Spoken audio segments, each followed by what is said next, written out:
digunakan sengaja untuk membungkam kegiatan-kegiatan ilmiah akademik. Kita belum bicara tentang soal demokrasi, konstitusi, dan lain sebagainya. Kita baru bicara tentang kegiatan ilmiah akademik yang seharusnya dilindungi oleh konstitusi kita sebagai bagian dari kebebasan menyatakan pendapat baik secara lisan dan tulisan.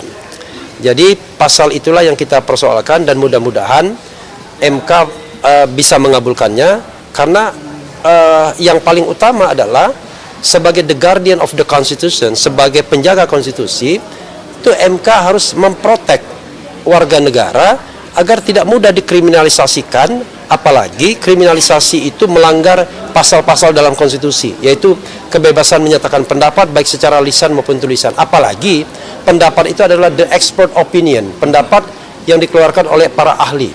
Mereka ini baik Mas Roy Suryo, Mas Rismon adalah orang juga Dr. Tifa, orang-orang yang punya strong background akademik, ya. Jadi mereka di masing-masing ilmunya secara serius melakukan kajian-kajian dan sekarang ini sudah biasa menjadi referensi umum. Mas Roy kita tahu sebagai pakar telematika, Rismon sekarang muncul sebagai pakar digital forensik yang sangat ternama. Bukunya banyak di Amazon kalau kawan-kawan semua melihat. Dr. Tifa juga dengan ilmu yang dia perkenalkan neuropolitika, gabungan dari neuroscience, kemudian psikologi perilaku, dan kemudian juga ilmu politik. Itu juga bahkan sedang menyelesaikan 2 disertasi yang barangkali insya Allah selesai tahun ini. Itu sebagai pengantar, saya ingin memberikan kesempatan kepada rekan Ramdan untuk menyampaikan tambahan. Nanti setelah itu dari Mas Roy dan Mas Rismon Sianipar. Mas Rismon atau Bang Rismon? Sama aja. Silakan. Di Jawa juga. Mas Ramdan. Ya. Makasih. Oke, saya geser. Mas Refli, makasih. Saya bertanggung jawab secara teknis menghubungi teman-teman di Mahkamah Konstitusi. Kemudian tadi juga kami sudah serahkan berkas PU pengujian undang-undang terhadap Undang-Undang Dasar yang kami uji. Tentu saja 3 hal yang disebutkan oleh Refli Harun. Pertama terkait dengan KUHP yang lama, yang kedua KUHP yang baru, dan terakhir pada Undang-Undang ITE. Semua kita ikuti saran dari teman-teman di MK, dan kemudian sekarang sudah ada berkas lagi diperiksa, dan terakhir kita berharap ada nomor untuk kemudian uji materi kita terhadap batu ujinya Undang-Undang Dasar. Saya pikir bentar lagi kita tunggu, dan mungkin selesai ya kita akan bersidang secepatnya sehingga kemudian norma yang muncul itu kemudian bisa diterapkan, yang kemudian kejadian di Polda hari ini tengah berlangsung kemudian bisa kemudian kita kaitkan dengan norma, dan bertentangan dengan norma maka bisa dibatalkan atau SP3. Demikian. Oke, tambahan sedikit ya. Banyak sekali kadang-kadang argumentasi yang mengatakan bahwa itu kan bukan soal norma hukum dan konstitusinya, tapi itu kan soal penerapan. Iya. Tapi kalau penerapannya berulang-ulang, sudah ada presiden putusan MK di tahun-tahun awal mengatakan kalau berulang-ulang, ini bisa dicek di ranah konstitusinya. Jangan sampai kemudian pasal yang sama digunakan berulang-ulang dan digunakan untuk melanggar konstitusi, dan itu dikatakan hanya praktik di lapangan. Jadi praktik di lapangan harus dikendalikan juga oleh constitutional perspective atau oleh hakim-hakim konstitusi. Mas Roy atau Bang Rismon duluan? Saya dulu. Oke. Mas Roy. Baik. Bismillahirrahmanirrahim. Ya, Mas Roy kita. Ya. Ya, kita blokir. Ya. Assalamualaikum warahmatullahi wabarakatuh. Pertama-tama kalau tadi teman-teman mengatakan kok agak telat, jangan salahkan Mas Refli dan yang lain, salahkan saya, ya. Karena memang saya terlambat, karena saya harus mengantar 2 ahli yang juga dalam tim kita, ya, yaitu Profesor Hamidah dan juga Dr. Didit Wijayanto Wijaya di Polda Metro Jaya. Jadi tadi karena Jumatan, jadi harus menunggu sedikit petugasnya ready dan baru masuk. Ya.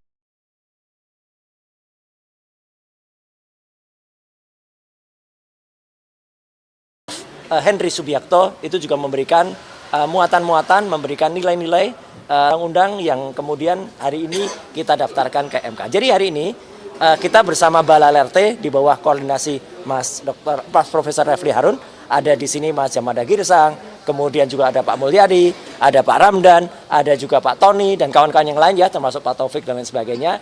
Ini serius. Ada Pak Wirawan Adnan, waduh, siap. Ada Aziz Yanuar. Ya, Pak ada Mas Aziz, dan juga Pak Joni. nggak lupa dibersamai oleh ibu-ibu KNPRI di bawah Bu Mary, ya, gitu.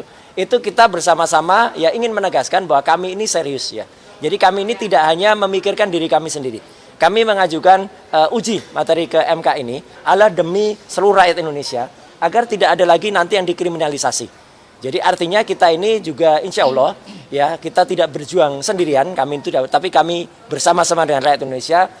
Hikmahnya nanti akan diterima oleh rakyat Indonesia, tidak ada orang yang kemudian ditersangkakan atau mudah dipidana dengan pasal-pasal yang baru 433, 434 atau di Undang-Undang ITE 27 pasal 28 dan juga pasal 32, 30 sesuai dengan keterangan ahli yang hari ini disampaikan juga oleh Prof. Hamidah, Pak Dr. Didit, kemudian Prof. Henry Subiakto dan juga beberapa yang lain ya.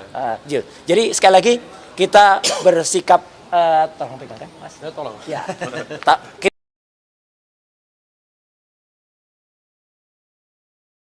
Omon-omon kita tidak melakukan hal yang angan-angan, tapi kita buka kaos. Buka kaos. Ya. Talk the talk. Ya, kita tidak hanya ya, tidak hanya only the talk.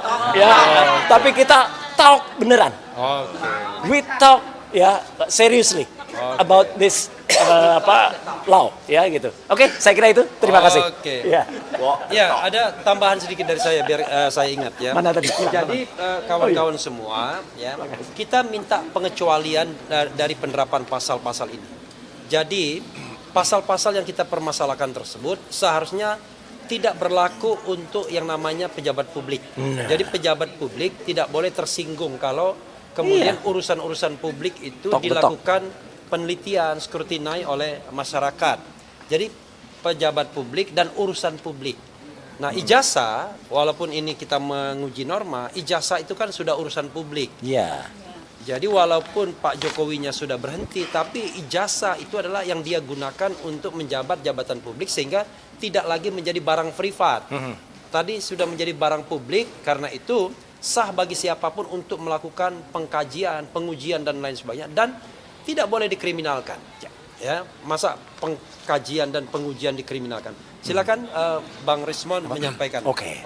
Kita blokir lagi. Ya, blokir. Kita tunjukin lagi biar. Terima biar kasih sembari Bang Refli Rismon yang Harun. menyampaikan. Apa ya? Kalau dari pemeriksaan kami terhadap penyidik jelas ya, statement-statement kami itu dipotong seolah-olah tanpa basis, terutama dari saya. Ya 11.000 triliun % palsu itu dipotong seolah-olah itu ujaran kebencian, fitnah atau apa, tetapi dasar argumentasi saya yang mengatakan bahwa lembar pengesahan pembimbing skripsi Joko Widodo yang tanpa tanda tangan dosen penguji itu adalah produk dari dokumen digital yang belum ada pada tahun 1985. Dan itu cuma dibantah oleh Dirtipidum dengan pengujian setelah diraba, dirasakan.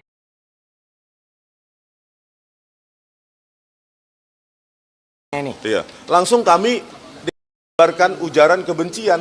Bagaimana pengujian saya, font identifikasi dengan indera perasa.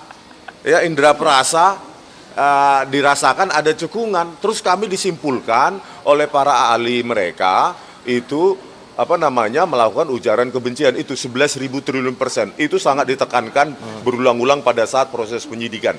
Nah, kembali kenapa kami ke Mahkamah Konstitusi, dari sudut pandang saya yang awam bukan orang hukum, saya kira memang pasal-pasal untuk pencemaran nama baik, fitnah maupun Undang-Undang ITE ya, pasal 3 itu harusnya dilakukan interpretasi yang terkekang. Kalau saya terkekang, ada batasan-batasan, ada pengecualian-pengecualian. Jadi itu yang kami akan perjuangkan. Bagaimana mungkin ya ini yang disorot media nasional, bahkan mungkin media internasional saja, ya pasal-pasal itu bisa dengan semena-mena ya diterapkan kepada kami, bagaimana kepada orang-orang atau peneliti-peneliti, penulis-penulis dan pemikir-pemikir, filsuf-filsuf yang ada di Indonesia ini, itu akan dengan enteng, dengan gampang diterapkan pasal ini yang tidak disorot media nasional. Oleh karena itu, ini sebenarnya perjuangan dari tim PHRRT ya, Bang Refli Harun dan kawan-kawan, ini sebenarnya untuk menyelamatkan semua anak cucu kita, bukan hanya tentang hak demokrasi, tetapi hak peneliti dan pemikir di Indonesia. Jangan karena kesimpulan kami itu bertentangan atau melukai atau bahkan membongkar rahasia dari pejabat atau mantan pejabat, langsung parcok itu dipakai untuk menersangkakan orang. Ya. Begitu. Terima kasih. Oke. Ya, itu Ya. kawan-kawan semua. Ada pertanyaan nggak? Biasanya nggak ada pertanyaan, tapi setelah bubar ada pertanyaan masing-masing. Cukup ya? Cukup. Oke ya, kalau cukup kita selesaikan. Ada yang mau komentar dari PH? Nggak ada. Cukup. Nggak ada gambar parcok di sini ya. Ini cuma Nggak ada. bajunya aja ya. Ada Ya, tuyul. kawan-kawan semua, terima kasih atas Apa? Yang mana? Tuyulnya tuyul. Oh, ini bukan soal tuyul hari ini, bukan. Oh iya, beda. ini beda tempat ya. Nanti apa? Kemarin kita habis dari sidang di sini, Pak Ya. Subhan. Ya. Pas poin tentang Pilpres dan kewarganegaraan, kan tentang Anies Baswedan boleh dibaca. Tapi ketika Joko Widodo dan Gibran dianggap sudah dibaca. Loh. Hakimnya Paman Anwar Usman. Walah. Iya ya. Enggak, itu soal lain ya. Soal lain. Ya, ya. Jadi kita berharap bahwa 9 hakim konstitusi ini akan berlaku Netral. independen. Kalau netral aja giginya 0. Oh iya, bisa didorong. Independen itu adalah bagaimana berpihak didorong. pada kebenaran dan keadilan sesuai dengan Ya. sumpahnya. Oke. Dan kita berharap bahwa ya interpretasinya akan mengarah kepada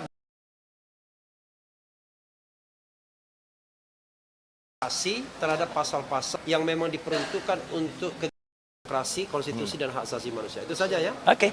Wabillahi Oke. taufiq wal hidayah. Terima kasih teman-teman semuanya. Wassalamualaikum We walk the talk. Not Talk, only not only talk the talk.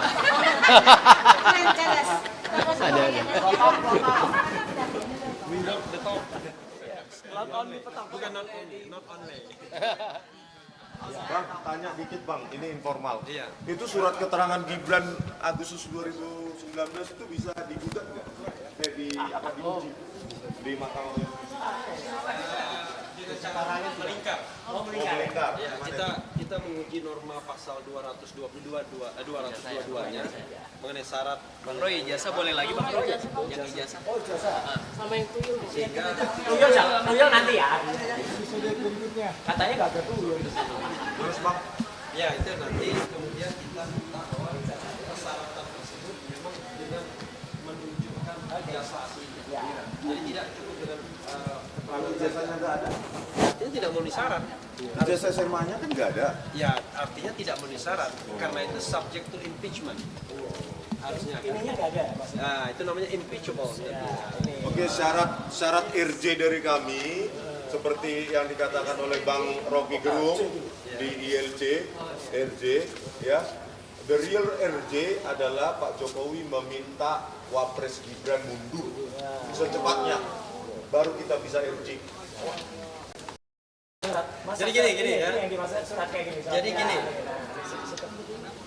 Jadi disandingkan di sini. Ini modal jadi Wapres ini. Ya, formatnya format surat keterangan RT RW atau puskesmas surat sakit. Dan saatnya oleh kepala TU. Oh, kepala TU. Ini bisa jadi Wapres ini. Oke, kalau soal lain memang kita tentu ya, ini soal ada dua hal besar. Satu soal ijazah palsu ini. Dua adalah soal ijazah Gibran yang tidak palsu, tetapi tidak ada. Ya, beda kan? Ini bukan milik Gibran ya, bukan. Kayak gininya dia nggak punya. Jadi kita itu perjuangan lain ya, tetapi intinya adalah ini perjuangan untuk kebenaran dan keadilan. Oke, itu saja.